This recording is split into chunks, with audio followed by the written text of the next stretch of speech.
à la poursuite de la politique de diversification de l'économie en s'appuyant sur des secteurs porteurs de croissance, notamment la relance du secteur agricole dans le milieu rural, la réhabilitation continue des routes de desserte agricole vaillamment engagées par le ministère du Développement rural, les mesures incitatives en faveur du secteur privé et l'amélioration continue du climat des affaires, la protection des investissements privés, le soutien aux petites et moyennes entreprises, ainsi que l'amélioration graduelle des mesures en faveur des couches les plus défavorisées pour améliorer le capital humain national. Dans le même ordre d'idées, j'invite l'exécutif à adopter et mettre rapidement en œuvre un plan de relance du secteur de l'agriculture, assorti d'un plan d'investissement conséquent et d'un coût de mise en œuvre sur les 5 prochaines années, en y associant le secteur privé, et de rendre opérationnel le Fonds national de développement agricole, institué par la loi 011/022 du 24 décembre 2011, portant principes fondamentaux relatifs à l'agriculture. L'agriculture est un des principaux secteurs porteurs de croissance, de création de richesses et surtout d'emploi pour une population jeune qui ne cherche qu'à servir et qui constitue plus de 70% de notre population. Ce plan d'investissement global, d'après certaines analyses, pourrait stimuler à long terme une croissance annuelle soutenue de plus de 6%, indispensable pour réduire la pauvreté en République démocratique du Congo et générer durablement des emplois et des revenus. De même, j'exhorte le gouvernement, dans le projet de loi des finances de l'exercice 2021, à prévoir des ressources suffisantes pour les projets de financement à impact rapide sur la production intérieure de denrées alimentaires de consommation courante pour tous les Congolais et leur acheminement dans les centres de consommation. Il en est de même des appuis budgétaires aux structures nationales de recherche agronomique. Pour la relance effective de notre économie, il est impérieux que le gouvernement travaille de plus en plus avec les différentes parties prenantes, avec le secteur privé, la société civile, qui sont des partenaires essentiels, notamment dans la promotion et la vulgarisation des politiques publiques adaptées, favorisant l'émergence d'une industrie locale. Il est important aussi que le gouvernement veille à une simplification de son système fiscal, qui connaît près de 320 systèmes d'assiettes et de recouvrement entre l'État central et les provinces. Une clarification aussi sur les questions de la TVA à l'importation des denrées de base et des opérateurs miniers, une clarification des exonérations, ainsi que sur les mécanismes de contrôle des assujettis qui ne doivent pas prendre des allures de tracasserie semblent nécessaires. Chers collègues, des échanges précités, mais aussi d'un sondage que nous avons fait en août 2020 auprès de nos compatriotes dans la ville de Kinshasa, il ressort que le débat est parfois loin d'adresser les préoccupations des Congolais. Les Congolais attendent de notre classe politique, dont les élus, l'examen et l'adoption de lois qui ont un impact réel sur leur vécu quotidien, sur leur social. En effet, nos compatriotes, dans la grande majorité, sont encore confrontés à des besoins existentiels. Ils se préoccupent plus, d'après ce sondage, en ordre de priorité, à la lutte contre la corruption, à la sécurité, à l'éducation, à la santé, à la qualité des infrastructures de base, telles que l'accès à l'eau potable et à l'électricité, plutôt qu'à des luttes autour des règles du jeu politique. Ces préoccupations de nos compatriotes nous invitent à plus d'innovation dans la conception budgétaire. Le budget doit ainsi cesser d'être un pur exercice théorique et mathématique d'alignement de chiffres. Il doit être un instrument qui apporte des réponses concrètes aux attentes de nos populations. Ainsi, lors de la vulgarisation de la loi des finances, le pêcheur de Bolobo doit savoir à quand le port dans sa localité. L'habitant du camp Luka pourrait savoir quand est-ce que l'eau potable coulera dans son quartier, ou encore l'élève d'Issangui connaîtra la construction, ou encore l'élève d'Issangui pourrait savoir quand est-ce qu'il connaîtrait la construction de sa nouvelle école et quels moyens sont développés pour le sécuriser. La corruption est un des fléaux qui entrave notre croissance économique et met à mal la gouvernance. Elle constitue une menace pour la paix et la sécurité, ainsi que nos valeurs démocratiques. Elle prive le Trésor public de moyens conséquents pour la mise en œuvre d'actions prioritaires pour soulager ces Congolais dont nous venons de parler. C'est pourquoi l'examen de la proposition de loi modifiant et complétant le décret du 30 janvier 1940 portant code pénal sera inscrit parmi les priorités de cette session.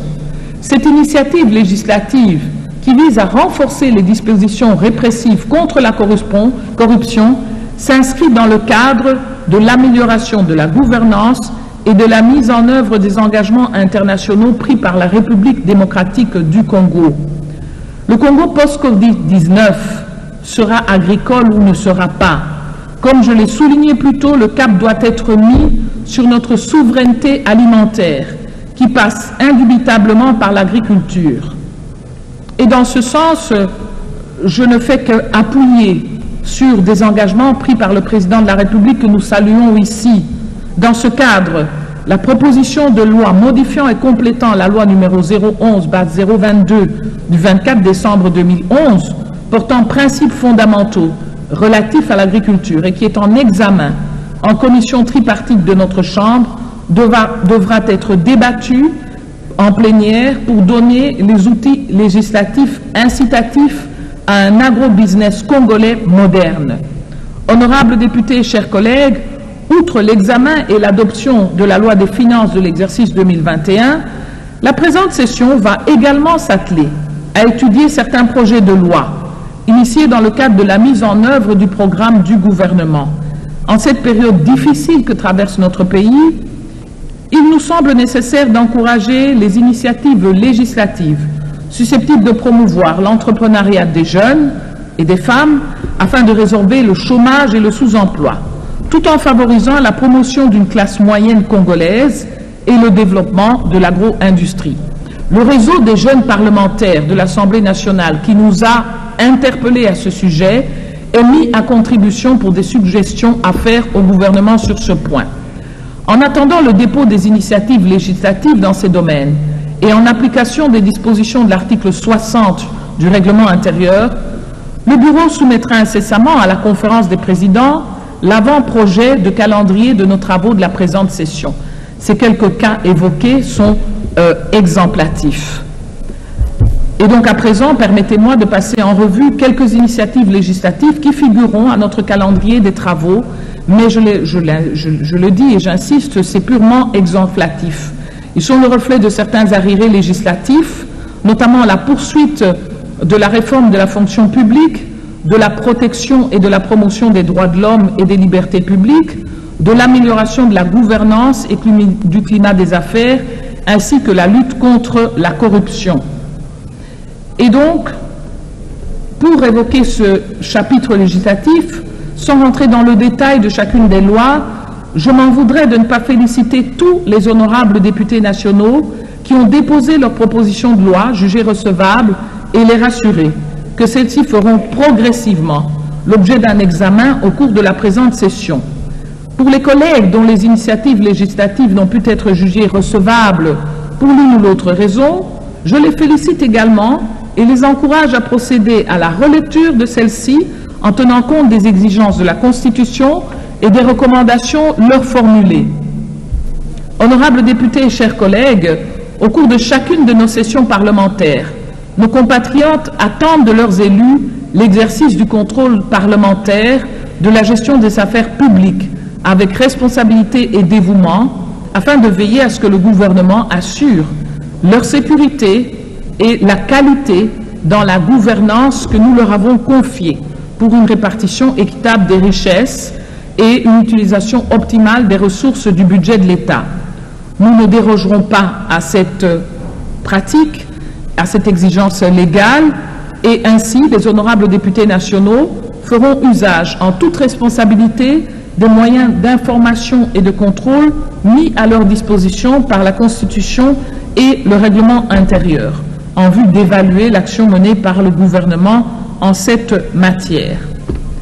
Chers collègues, toujours dans ce domaine du contrôle, l'Assemblée nationale procédera aussi à l'évaluation des nombreuses recommandations formulées à l'endroit du gouvernement à l'occasion de l'instauration de différentes commissions, que ce soit les commissions multisectorielles liées à la pandémie du Covid, que ce soit les rapports des commissions défense et sécurité, que ce soit les commissions environnement, tourisme et ressources naturelles, que ce soit les commissions infrastructures ou les commissions suivi et évaluation, pour ne citer que celles-là.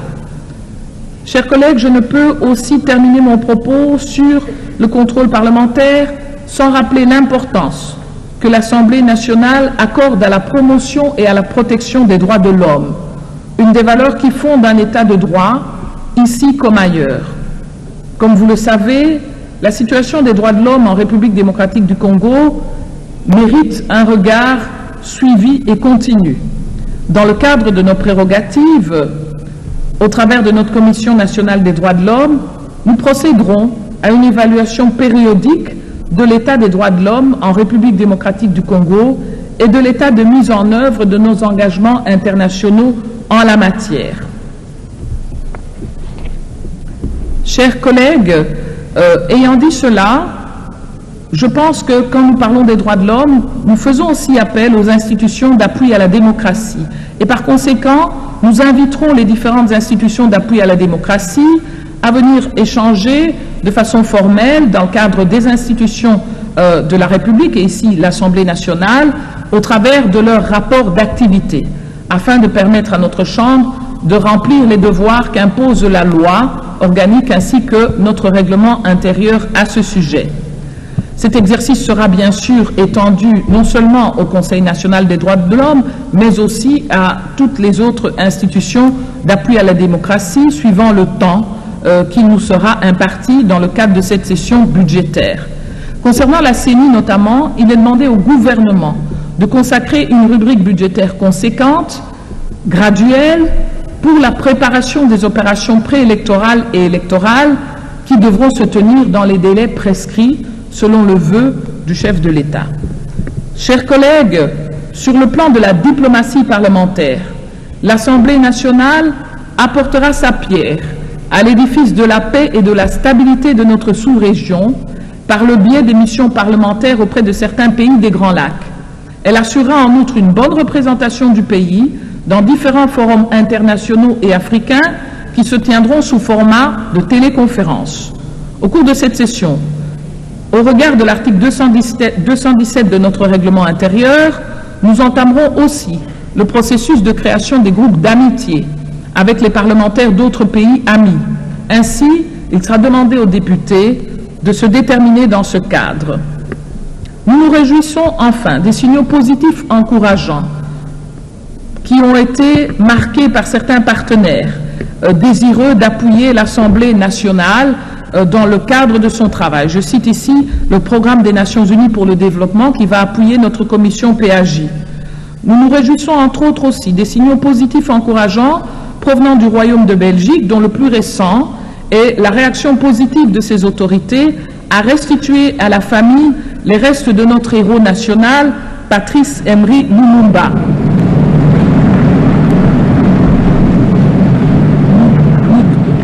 Nous demandons au gouvernement d'accompagner étroitement ce processus de rapatriement à venir, ainsi que pour l'organisation des funérailles dignes de son rang si la famille le souhaitait. Honorable Président du Sénat, estimés collègues, honorables députés et chers collègues, distingués invités, l'ouverture de cette session coïncide avec la célébration de la Journée internationale de la démocratie par les Nations Unies. Cette opportunité nous permet de nous questionner sur l'état de la démocratie congolaise.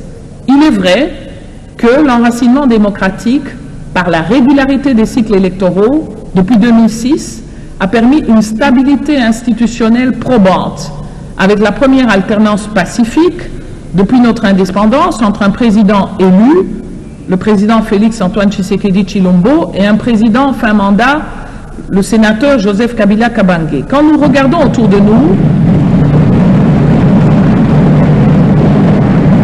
quand nous regardons autour de nous un peu plus loin, nous pouvons nous estimer fiers d'avoir accompli cette étape cruciale, tous ensemble, opposition comme majorité, il y a presque une année et demie. Cependant, comme une flamme, la démocratie a besoin d'être nourrie en permanence par des actes pertinents de consolidation, surtout provenant des dirigeants qui doivent prêcher par leur exemplarité dans l'exercice de nos fonctions. Il est donc important que dans cette longue marche vers une société démocratique congolaise moderne et un véritable état de droit, que nous réduisions l'écart entre nos discours et la pratique démocratique quotidienne, en posant des actes d'adéquation qui consolident la vitalité de notre démocratie et mettent toutes nos sensibilités à l'aise. L'état de droit étant défini comme un système institutionnel dans lequel la puissance publique est soumise au droit, fondé sur le principe du respect de ses normes juridiques, chacun étant soumis aux mêmes droits, que ce soit l'individu ou la puissance publique. Il est clair que tout Congolais a le vœu de se soumettre à cette réalité immuable. C'est le prix à payer pour la survie de notre jeune démocratie. Il est aussi contre-productif pour notre démocratie que certains acteurs puissent nourrir ou entretenir des crises dans l'objectif d'affaiblir les uns et les autres ou de se positionner seuls sur la scène politique. La culture démocratique congolaise ne le permet plus. Notre Constitution a pour pilier la collaboration institutionnelle, qui est le ferment du bon fonctionnement de notre système étatique. Et donc, je crois que notre histoire démocratique nous enseigne et nous allons nous y nourrir. Je lance aussi un appel à la classe politique entière à rejeter et condamner avec la plus grande fermeté cette dangereuse résurgence du repli identitaire sur la tribu, ce quant à soi dommageable qui semble se banaliser dans notre vécu quotidien du fait de certains intérêts politiques des uns ou des autres. Il est impérieux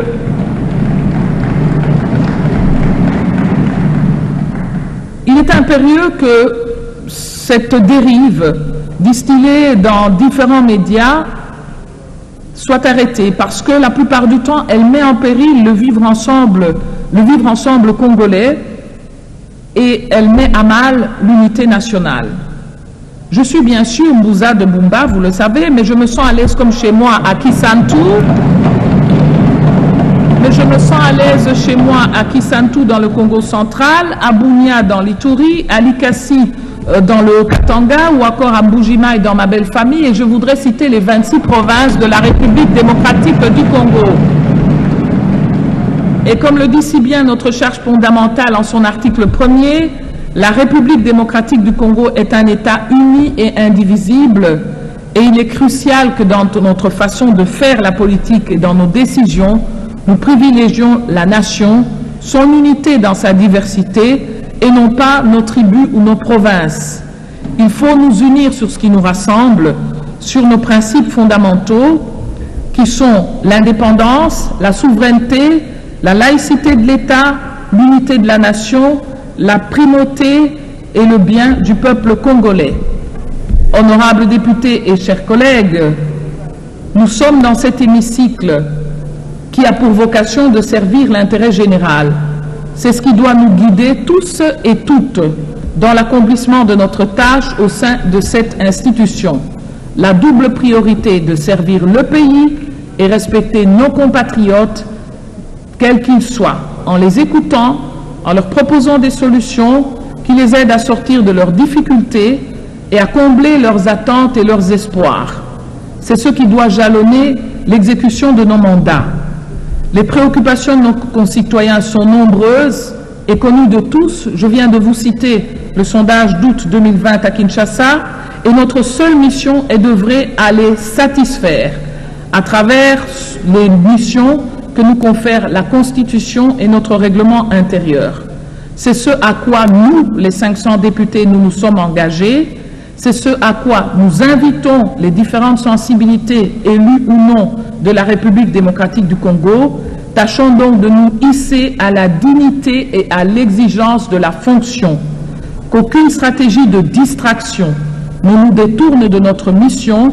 Nous devons rester déterminés à poursuivre avec dévouement le mandat de représentation des 80 millions de Congolais, car seule la satisfaction de ce peuple et son bien-être doivent prévaloir. Que Dieu bénisse la République démocratique du Congo. Fructueux travail à mes estimés collègues députés et sénateurs. Sur ce, je déclare ouverte la session ordinaire de septembre 2020 et je vous remercie, honorables députés, chers collègues.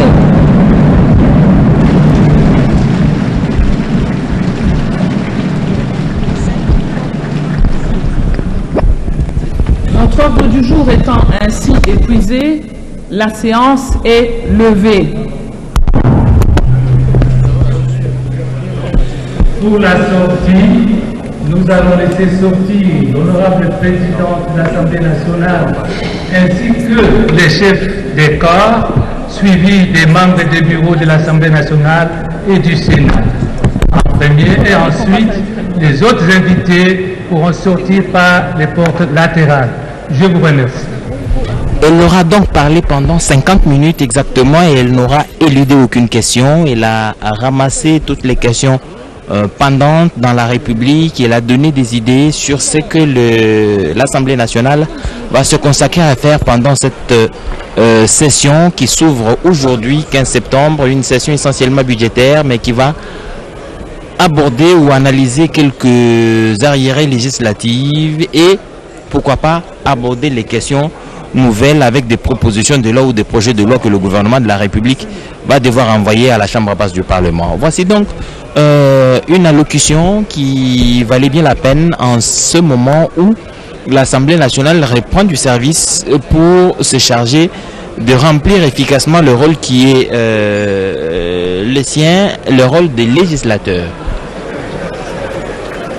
Sylvie Moembo, l'Assemblée nationale qui va avoir du service à travailler pour cette année 2020, déjà pour la session de mars. Une session qui a connu beaucoup de tumultes, mais avec beaucoup de tact, beaucoup de volonté, il y a eu quand même quelques travaux qui ont été réalisés malgré le coronavirus qui s'est invité à la danse. Effectivement, Edi Tchala, la session de mars dernier a été impactée négativement par la Covid-19, ce qui n'a pas permis un travail régulier comme il s'est dévé, mesure de distanciation sociale qui a imposé une présence réduite aux députés nationaux au sein de l'hémicycle. De toutes les façons, Edi, un travail appréciable a été fait. Les commissions ont attendu les ministres pour des questions pertinentes et dit pour améliorer la gouvernance du secteur. Il y a eu quelques ministres, si je peux citer les noms, notamment le ministre de la Santé publique, le ministre de la Défense nationale, le ministre de l'Enseignement supérieur et universitaire, le ministre de l'ITPR. Il y en a eu d'autres aussi qui ont passé dans différentes commissions et dit. Merci Sylvie Moembo. Ces ministres sont venus donner des informations que les députés des différentes commissions avaient besoin d'avoir et cela a été fait. Et je crois que maintenant, avec l'ouverture de la session de septembre, une session essentiellement budgétaire, beaucoup d'autres ministres seront invités pour donner des informations nécessaires à l'Assemblée nationale, une représentation nationale. À travers elle, la République démocratique du Congo et son peuple seront informés sur le travail qui est fait le gouvernement de la République, le gouvernement du reste, l'émanation de l'Assemblée nationale a la responsabilité de conduire la politique de la nation. Nadine Toto, la locution a été longue, mais elle n'a oublié aucune matière. Elle a abordé toutes les questions de la République en Kikongo. Comment on le dit? Cheleka Bompangelo Zolo betumeka tuka kulanda mama Janine Mabunda, mama Yangolo, mama ya Mayele yakina twadisa Assemblée nationale na beto yendi metu bati ya cheleka bankangu kena funu ya badisukulu ya inda ve kasi kangu ya kena funu bansiku bakina sala awa na Assemblée nationale ya pesa mvutu na nsatu na bao basala ya Vwanda bana balonguka mbote maza ya Vwanda mwinda ya Vwanda mambo yoso ya kwenda mbote inavandaka mingi penza bampova ya Janine Mabunda pia ndizabisakati yatikena telemina diambu ya tribalisme ya fona manisa mingi penza na ba réseaux sociaux betu fona tani na nkangu luyalu fuma isi pe bantu yonso betu fona tani na docteur Mukwege ya ikina nona samu na kupesa luzingu ya zole na bankento ya isi na beto ya mesuka vana vendi mebokila luyalu yende sala nyoso samu na mambo ya bilanga ya kwenda na ntwala pe kupesa baleke na kusadisa baleke na bamama samu ntomosono ya kota samu kimputu ya manisa awa na isi na beto ya cheleka yandi kondoka ve kusiamisa bantu nyonso metu ya maboko samu na kumanisa nganzi ya kimbevo ya coronavirus awa na isi na beto pe yandi kina dile na mabuta yayi bamevidisa bampangi na bao mingi penza na mvolangani lutaka na Beni na Ituri pe na bifula ya mutina mutindu kisika baba kaka bankento na kingolongolo ya cheleka yandi kina kudile na mabuta ina pen meza metu bati jambu ina ya fwana manisa awa na isi na beto yandi tiamisaka diaka jambo ya demokrasi na kutala inki mutindu Joseph Kabila Kabange monanaka na Sena ya kile mingi penza diambu ya kidimbu ya demokrasi pe ya ndembama awa na isi na beto ya cheleka beto nisomeka tuka kulanda mutindu ba mambo meluta mepesa ndinga na mpangi na munu Prince Mompoi. Toi ce que je boni Nadine Toto bachi kutu munafanka boyi ngombo ni muyuki wabu wa jikangula mujimu kubulomboji bwa Janine Mabunda uvo mwa kule bimpa bwa kuleja imwa nianda ikadi mimana kupita ni kale ni chakwenzeka matu kwa lukumpala mukuimanyine byabunyi imwa mianda ya lukutukutu iji mikala inyanga buwetu umuji kulusekere nuku lwa este wa bankambwa kuji tumwa tusumbu twa bantombweje baji bikala bakenyesha bana bajitunga bakwele lubile kuji bukelembo bajitunga bakangule jisu pamwanda yeu bana balonyi bafubaye bokwenza mateta baba bwelela kuji bantombweje miandi jikai mikala ya jisanka na shene bonso baba bikala bima na munito umokulu bwa chivulukiji cha bamwa bana bakongwa mungalata bajibika balal pajiboko anyi bapetana ni jo ya lufu Janine Mabunda voir abichi mutambu kuma bya buyi munwe mukinchimenga cha Kinshasa mwanda mubi wakanya uvumwe kala mwenje mu commune wa Kisenso mu hôpital do bigele bwa c'est l'hôpital de la révolution mwabo bikala babulela ba minganga chito bana nshinyi kuji bena ndululu anye aba baji kaba bikala bumva na sheba baba bwelela babanga takubukol miande mibi jomwe kalwe manyina mushindo mwakabiji miande abakuluna mu chimenga cha Kinshasa taji mwikala wakulemei abuwetu bwase ni kudibene chijiji ni mubitu bishishilangana buwetu kujibikala buimpa byonso bwa bibi kutekibu muchenzeji jibikengele cha kumpala jinanga jikala ku ni kwela kabiji kalumba jikudibukala mbwa jitunga bora bakabe bapingana kulima nasha muko achirwa bwa mujimu bajibenza muso mwakwenza mbwa jitalala jibwela mu mwatonja Kongo Democratique ni muyuki mumana kukangwibwa mwato kolalo kumpala kikarabu cha kupingana ni babwela mundondo wa miani mishishilangana babikali bitangila lui bakulwa jitunga ja Congo Démocratique. Il ne nous reste plus qu'à dire merci à Prince Mompoi qui a permis aux locuteurs de la langue Tchoulouba de suivre ce qui s'est passé ici au Palais du Peuple, à l'Assemblée nationale. De même que Nadine Toto, Sylvie Mohembo également. Il ne nous reste plus qu'à vous dire merci, vous téléspectateurs qui avez fait confiance à la radio-télévision nationale congolaise. Vous prenez rendez-vous pour un autre prochain grand événement auquel la radio-télévision nationale congolaise va accorder, comme toujours, beaucoup d'importance vous retransmettra en direct. Merci et bonne suite de programme sur la télévision nationale.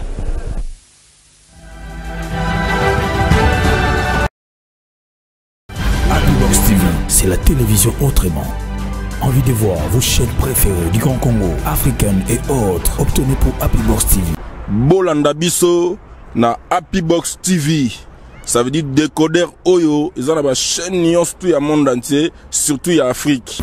Pour na batu nyonso pozotuna bolobi makambo Happybox nga naza musika na kozwango wala c'est facile comme bonjour ok na site na biso happybox.com kaka nde boboni bakomi wana obeti na acheter box okoti ocontacter biso toko expliquer comment nino kosala po ozwango epa ya ba distributeur na biso baza partout dans le monde.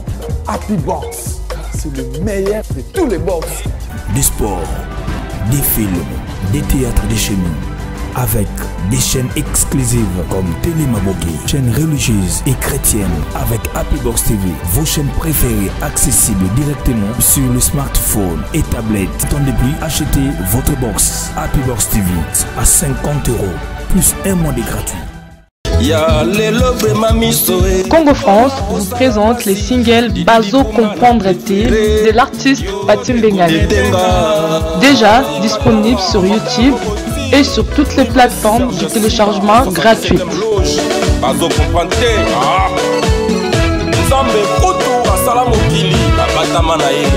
Tapez sur YouTube Bazo Comprendre T.